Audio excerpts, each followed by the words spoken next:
to another episode of Kiln Opening. Now, if you're new to the channel, as we have many new people, in these types of episodes, I like to open up my kiln, show you what we got in the kiln, we put stuff in a bad pile, we put stuff in a good pile, and then we put stuff in like the maybe I'll save it pile if there's enough of you that object in the comments below. And this is a fairly straightforward and easy playlist. These are getting a little bit more rare because I'm opening up my online store soon, which means that I don't want to show you guys the products before they come out because then you have no reason to go to the store. So this is probably the last one we'll have for quite some time. Your job in the comments below is to tell me which one you like the best out of the entire load. Of course, I ramp up, you know, like I show you the stuff that I don't like first, and then as we go throughout the episode, I show you stuff that I think got progressively better, but my sensibilities are always different from yours. And sometimes enough of you object to the point where I actually save a piece and reglaze it, and it comes out fine, and today you're gonna see some of those. I'm sorry I'm rubbing my hands like a mad scientist. It's a little bit cold in here, and I'm trying to like do that cartoon warm hand thing. So let's go open up my big old kiln and see what we got.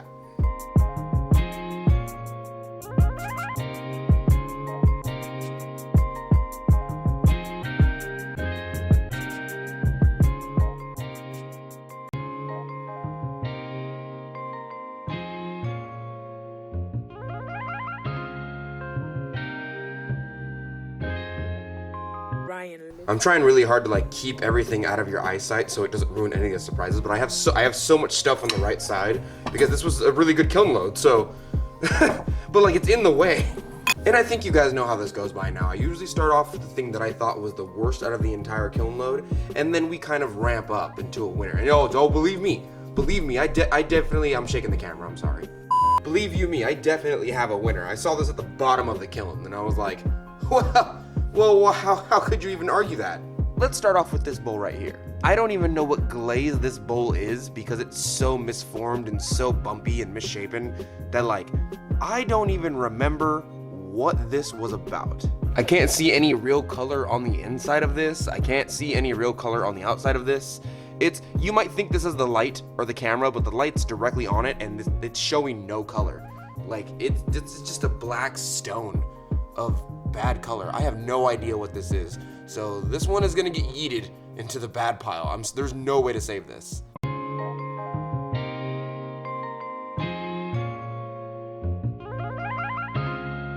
Right there, Bobby, you're gonna go in the yeet pile.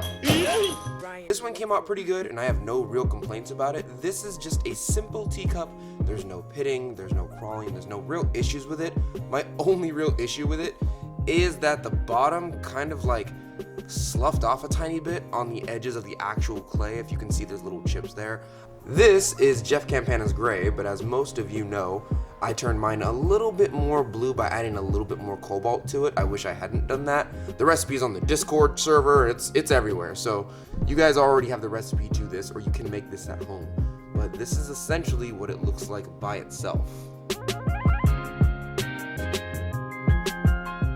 I'm gonna show you these two at the same time.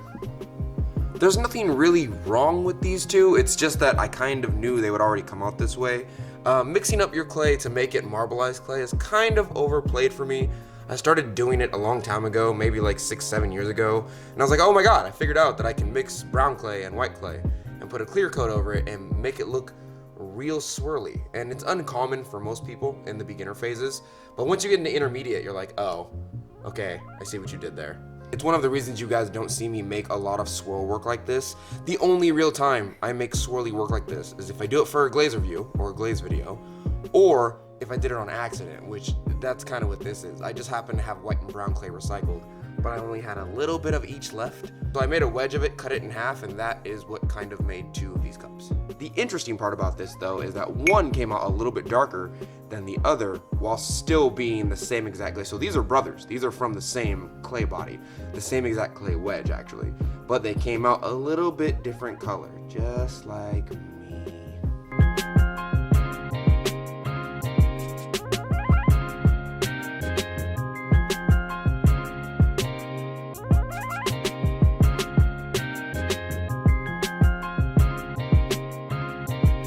These once again are gonna go in the good pile to the right because I have no real reason to hurt, like they came out fine. Oh, that one, I totally need to show you guys this one. This one was a mug that I glazed inside that Jeff Campana's glaze I was talking about earlier with the little blue cup, but I put Firebrick Red from Potter's Choice Amico on the outside of it, and it made a really nice melt. It made something really cool. It kind of looks like you're looking through a test tube or inside of like a sample tube to see some type of like blood samples or something. I like it a lot. Ryan Little. I'm sure one of my patrons would love this. I can easily send this to them, and they would probably love this, but I should have dipped the entire thing. I should have put Firebrick Red on the inside and on the outside, instead of just doing it on the outside, because now it looks a little bit mismatched, you know what I mean? So the outside looks gorgeous. And then the inside, you're like, oh, in comparison to the outside, like, what happened? As I said, my sensibilities are a little bit different from your guys' sensibilities, so I'm sure a lot of you are like, no, don't throw it in the garbage right now. But like, for me, it's just personal taste. It's not my favorite, but this, I will fully admit, this is a gorgeous glaze on the outside. If anyone's wondering how to make this, I put Jeff Campana's Gray. I dipped the entire thing in it first. If you have the recipe, I've already given it to you. And then I put this Firebrick Red recipe that Amico sent me on the outside of it, all over the outside. I even put it on the bottom here, right? I kind of just put it upside down and like pour it on. You guys know how I do. This one over here, I'm actually fairly happy with, but it is just straight blue. This one is a bowl with Jeff Campana's Gray, and that's it. That's all it is. The only difference with this bowl is that I was doing a little bit of experimentation with it, and I decided to put a double layer of blue on the outside. So if you can see it right here, if the lighting will act up right, you can see that there's clearly a deeper blue here than there is right here. This is one dip, essentially, and this is two dips. So I dipped the entire thing, and then I took it by the rim here, and just did a little doop, doop. Jeff Campana's Gray is a really good glaze and a really good glaze recipe because it has a dual utility to it. I'm pretty sure I already said this in the last glaze review I did of that glaze when I gave you the recipe, but you can essentially double it up to make a really nice darker blue, or you can leave it by itself to make kind of this grayish blue color. And of course, I did some chattering on the outside. I haven't gone over chattering with you guys yet. I will fairly soon. There's a large discrepancy in the clay world with chattering, because some people think that you need chattering tools, and then some people think that you need a Steve's tool to chatter, and then some people, like myself, are like, dude, you just kind of need a really sharp knife and something that like has a really jagged edge. So I need to kind of get those tools ready for you guys to show you the difference in between all of what they can and do. What do. But these chatter marks came out fine.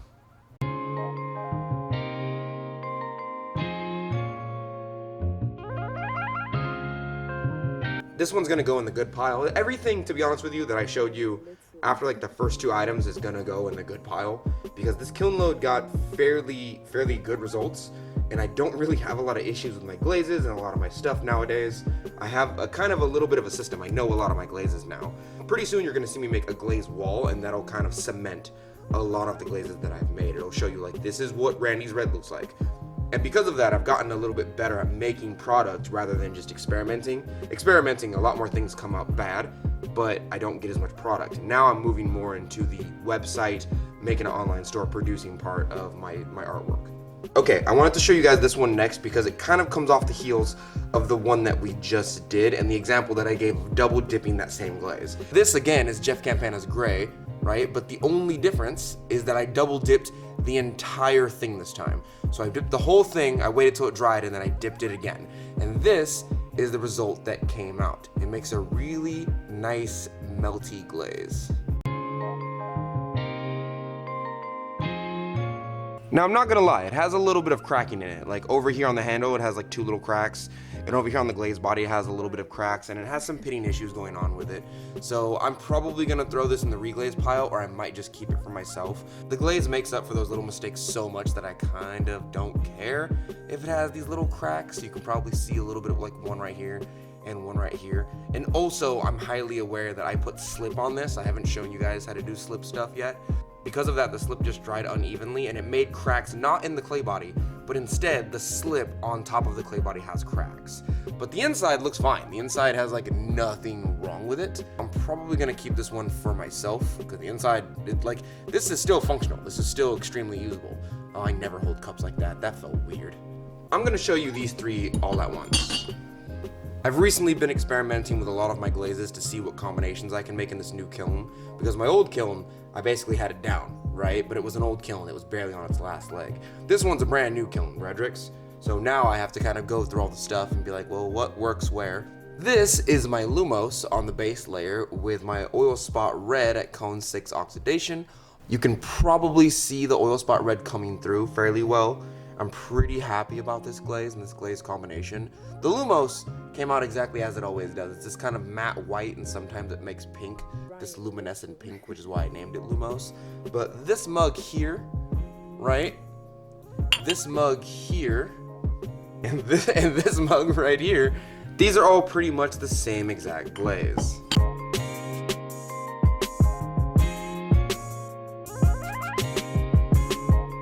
This is actually a gift for my friend that I'm going to be giving to them probably in a couple days. So this one here is probably going to go in a different pile where like this is going to be a gift for one of my friends. But these two over here are probably going to go in the store.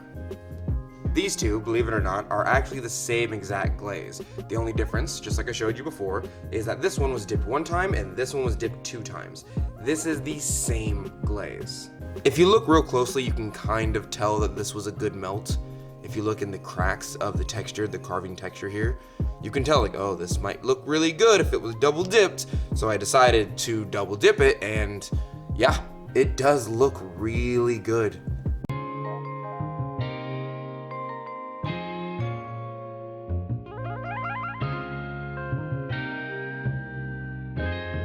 I don't want to say this is like a new design or anything, but I will say that this is the type of teacup I've decided to put inside of my store. For quite some time, I was making these types of teacups, these like belly button mugs, because I like them and they're kind of ergonomic and you can like put your thumb right here and hold them like this and they're kind of comfortable. This is kind of the first round of teacups that I'm making, but this, I like it a lot more.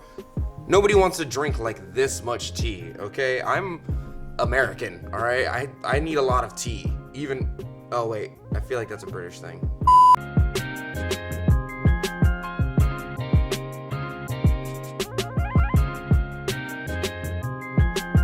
These are gonna go inside the store along with a bunch of other things just to see how people like them.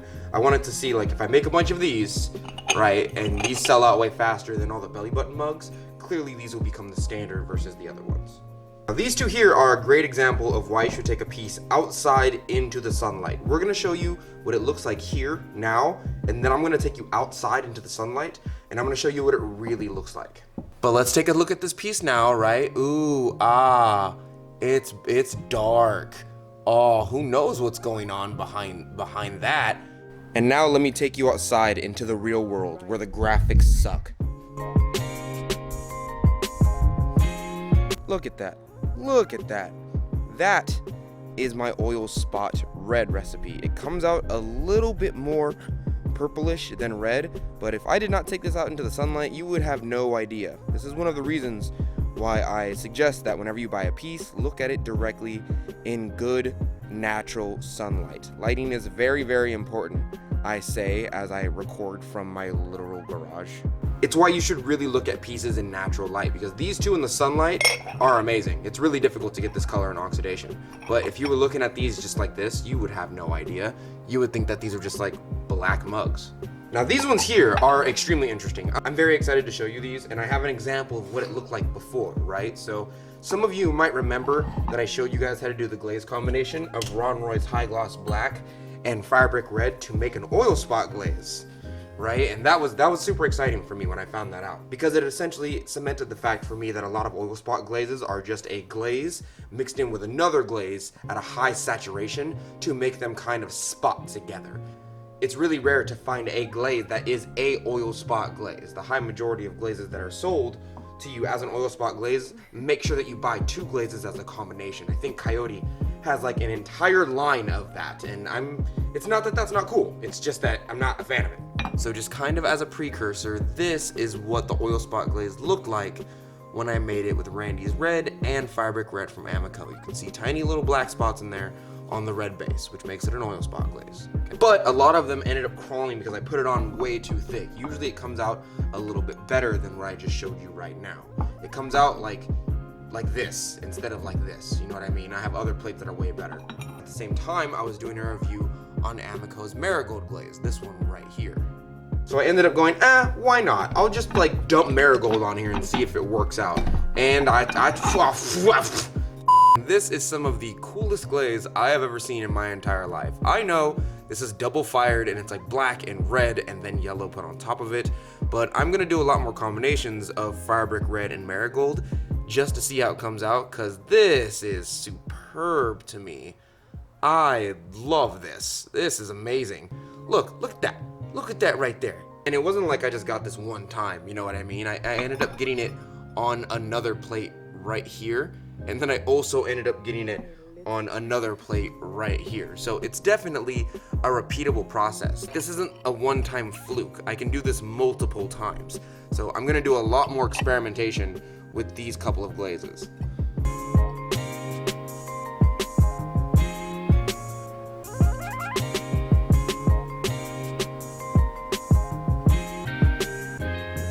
These are gonna go inside the store because I don't usually eat off plates because I'm a weeaboo. So my soul eats out of bowls.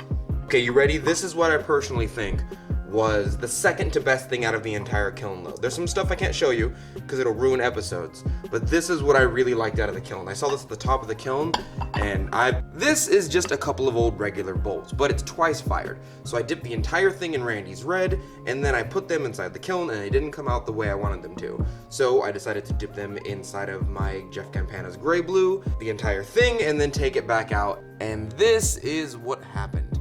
Please keep in mind that this is not firebrick red. This is my Randy's red recipe that has been twice fired.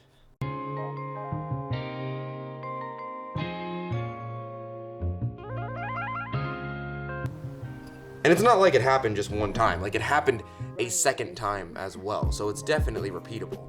My issue is that Randy's red never comes out this way for me, so the fact that it came out really well like this the second time is amazing to me, and it combined with the blue fairly well. I haven't done a glaze combination on seeing what those two do yet. I don't have the test out for it yet, but just to know that it might come out a tiny bit like this makes me a little bit hopeful for that combination.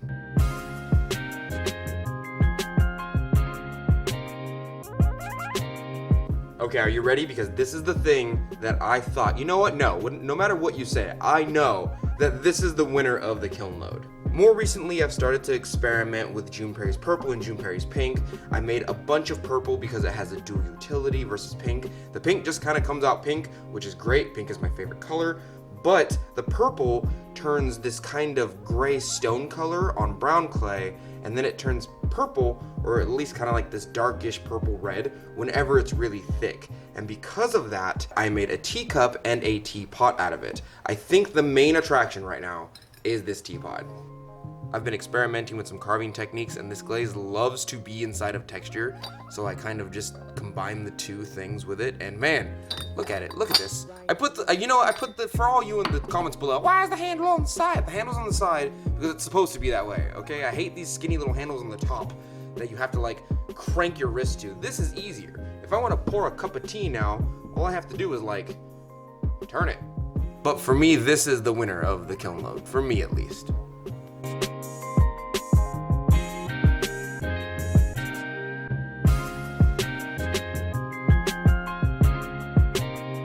You can probably kind of see even from here that glaze color that I was talking about, the like stone, and then it comes out a little bit darker purple on the inlay on the texture.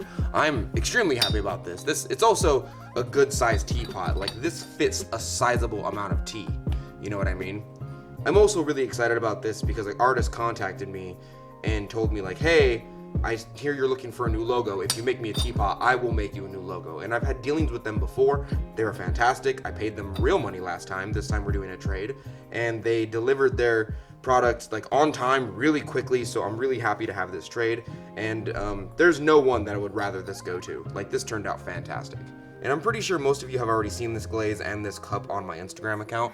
So I'm gonna put it over here. If you want to see, you go look at Instagram. It's pretty much the same thing. Well, thank you, Dirty Potters, for joining me today. If you'd like to see any more of my artwork, the links are always down below. The Instagram, the Facebook, if you want to keep up with the channel. You can go ahead and click that bell next to subscribe if you like stuff like this. I usually try and go over a lot of the glazes and what I did to them to get a desired effect, and a lot of people find that helpful, but YouTube likes to do this thing called hating me, So if you don't click the bell next to subscribe, you'll essentially have to like go find those videos. But at least the bell will like tell you when the videos come out, so you can just click it one time.